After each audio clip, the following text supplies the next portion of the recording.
Белгілі әнші Мөлдір Әуелбекова дінге бет бұруының себебін түсіндіріп, бұрынғы мен қазіргі Мөлдірдің айырмашылығын айтты. Оқырманның «Неге дін жолында кеттіңіз?» деген сауалына өнер иесі: «Мен ешқайда кетпедім, әрқашан осындамын. Аллаға шүкір, туылғанымнан мұсылманмын. Мен қазір Алланы көбірек танып, діни сауатты бола бастадым. Айырмашылығы осы ғана. Әке-шешем үлкен қажылық өткен қажылар. Бұл кісілер баяғыдан намазда. Жалпы үйде бәрі намазда.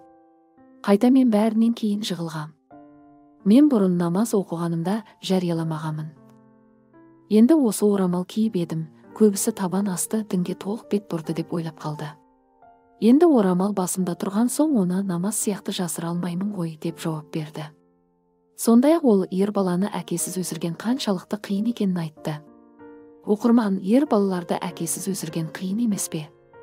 Алла қуат берсін деген сауал жолдапты. Рахмет, қиындатсаңыз қиналасыз. Аллаға шүкір, маған қиын емес деп жауап жазды Мөлдір Әуелбекова.